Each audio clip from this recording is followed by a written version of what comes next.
Hello students. तो आज हम वापस से एक और काफ़ी इंटरेस्टिंग सी और अच्छी प्रॉब्लम लेके आए हैं। प्रॉब्लम क्या कह रही है देखिएगा।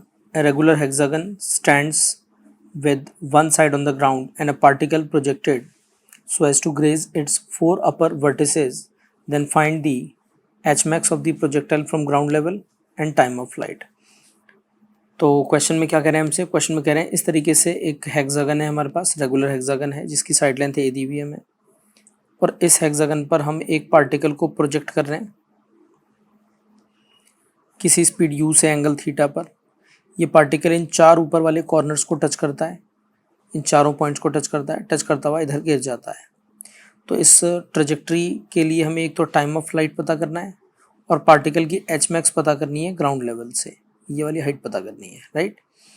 तो देखिएगा काफ़ी इंटरेस्टिंग सोल्यूशन हमने इसके लिए डिज़ाइन किया है।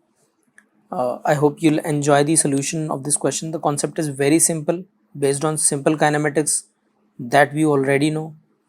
So you can see what here I'm trying to do. देखिए यहाँ पर मैंने यहाँ पर कुछ एंगल्स मार्क किए हैं, कुछ डिस्टेंसेस मैंने मार्क किए हैं। जैसे देखिएगा आप, ये वाला एंगल ऑब्वियसली 60 डिग्री होगा, ये भी एंगल 60 डिग्री होगा। ये साइड लेंथ ए है, यदि ये वाली साइड लेंथ ए है तो ये हो जाएगा ए कॉस 60 यानी ए बाई 2, ये हो जाएगा ए साइन 60 यानी √3 a by 2, this is again √3 a by 2 and this is a by 2, right. तो ये डिस्टेंसेस मैंने मार्क कर दिए हैं और बीच वाली जो दूरी होगी ये वाली दूरी, ये दूरी कितनी हो जाएगी, ऑब्वियसली ए हो जाएगी, ये वाली दूरी भी है ना, ये वाली दूरी भी इजीली देख सकते हैं ए हो जाएगी, क्योंकि ऊपर वाला, क्योंकि रेगुलर हेक्सागन है, ये ऊपर वाली दूरी ए है, कॉरस्पॉन्डिंगली ये वाली दूरी भी ए हो जाएगी, राइट। और इस दूरी की बात करूँ, आधी हो जाएगी ये ए की, यानी ये हो जाएगी ए बाय 2, ये हो जाएगी ए बाय 2, राइट। तो देखिएगा यहाँ पर हम कह रहे हैं, यदि हम ध्यान से देखें तो ये वाला डिस्टेंस हम कह रहे हैं ए बाई 2 है, ये वाला भी हम कह रहे हैं ए बाई 2 है, क्योंकि टॉप मोस्ट पॉइंट पर जो प्रोजेक्टाइल की स्पीड है वो यू एक्स मान लीजिए कुछ है जो कि कांस्टेंट रहेगी, जो कि कांस्टेंट रहती है, एक्स वाली स्पीड हमेशा कांस्टेंट रहती है।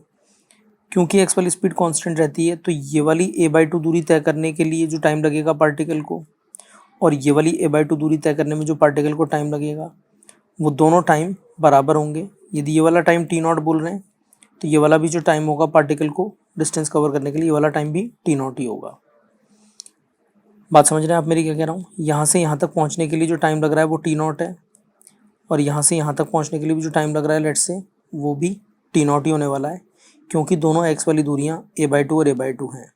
ये ए बाई 2 है और ये वाली डिस्टेंस भी ए बाई 2 है, तो जो टाइम यहाँ पर लग रहा है टी नॉट, वही टाइम यहाँ लगेगा टी नॉट, क्योंकि एक्स वाली स्पीड कभी बदलती नहीं है प्रोजेक्टाइल मोशन में।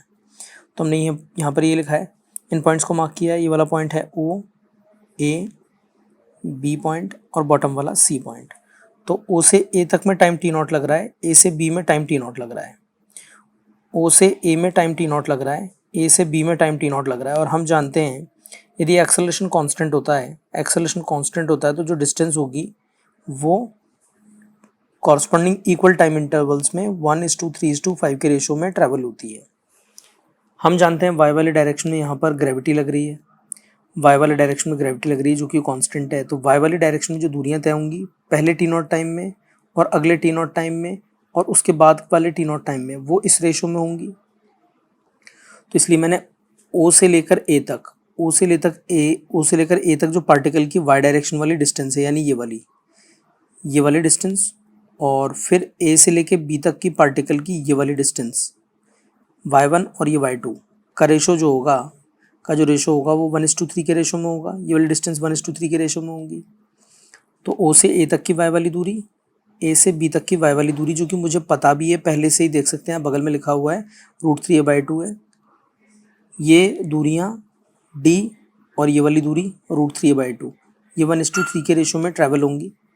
तो ऑब्वियस सी बात है कि मेरे को d की वैल्यू मिल जाएगी। देखिएगा मैं क्या कह रहा हूँ, ओ से ए तक की वाई वाली दूरी इतनी होगी टी नॉट टाइम में, ए से बी तक की जो दूरी होगी वो ऊपर वाली दूरी की 3 टाइम्स होगी, 1:3:5 के रेशो में ट्रैवल होती है दूरियाँ।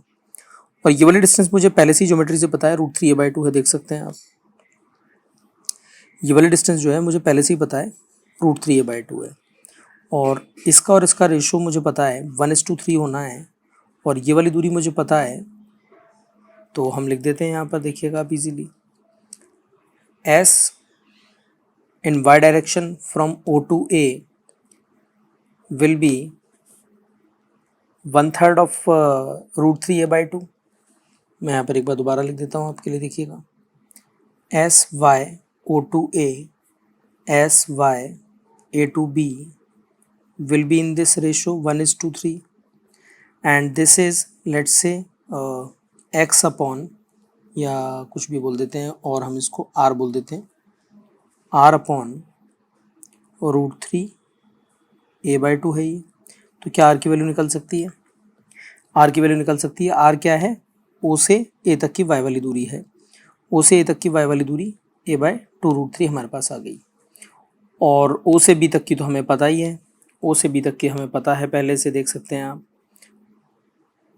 o से b तक की टोटल चाहिए, सॉरी अपने को o से b तक की हमें टोटल दूरी चाहिए, o से b तक की टोटल दूरी चाहिए, तो ये हो जाएगी √3a/2, जो कि ज्योमेट्री से निकाली थी हमने, और जो ऊपर r हमने कैलकुलेट किया था, जिसे o से a तक की y वाली दूरी थी, इन दोनों का एडिशन हो जाएगी o से b तक वाली दूरी। अब हमारा टारगेट है कि हम o से c तक की टोटल दूरी निकालें। o से c तक की भी निकाली जा सकती है बड़ी आसानी से, क्योंकि b से c वाली भी हमें पहले से पता है। देखिए, वापस मैं एक्सप्लेन कर रहा हूँ, ये हमें ज्योमेट्री से पता है, क्योंकि एंगल 60 डिग्री था, ये a था, तो ये √3a/2। ऐसे यहाँ पर ये a था, ये एंगल 60 डिग्री था, तो ये √3a/2। और ये हमने रेशो पता करके, जो 1:3 वाली जानकारी थी, 1:3 रेशो वाली जानकारी थी, उससे हमने ये वाली दूरी पता कर ली, जो कि a/2 √3 आई थी। तो a/2 √3, √3a/2, √3a/2, तीनों को जोड़ेंगे तो हमारे पास सीधे Hmax आ जाएगा। तो a/2 √3, √3a/2, √3a/2, तीनों को ऐड करेंगे अपन, तो 7a/2 √3 हमारे पास Hmax आ जाएगा इजीली। ये एक आंसर हो जाएगा हमारा Hmax का। अब हमें टाइम ऑफ फ्लाइट पता करना है। तो मान लीजिए टोटल टाइम जो है जर्नी का, यहाँ से नीचे गिरने तक का, ये टोटल जो टाइम है वो मान लेते हैं t है, और यहाँ से नीचे उतरने तक का मात्र जो टाइम होगा, ये टाइम होगा कितना, t/2। और इसमें पार्टिकल वर्टिकली नीचे कितना गिर गया है, h/2 नीचे गिर गया है, कितने टाइम में, t/2 टाइम में। और y वाली स्पीड इनिशियली कितनी है, यहाँ पर 0 है, क्योंकि फ्लैट होती है वेलोसिटी टॉप पर। uy 0 है, y वाला डिस्प्लेसमेंट h/2 है, h आ चुका है हमारे पास। टाइम ऑफ फ्लाइट हमारे पास t है, तो यहाँ से यहाँ तक नीचे तक का टाइम जो होगा, o से c तक का, वो t/2 होगा। तो हमने लिख दिया, देखिएगा, Hmax कवर करना है, y डायरेक्शन में लिखना है इक्वेशन, हाफ g, और टाइम कितना लगेगा, total time of flight t है, तो t/2 का स्क्वायर।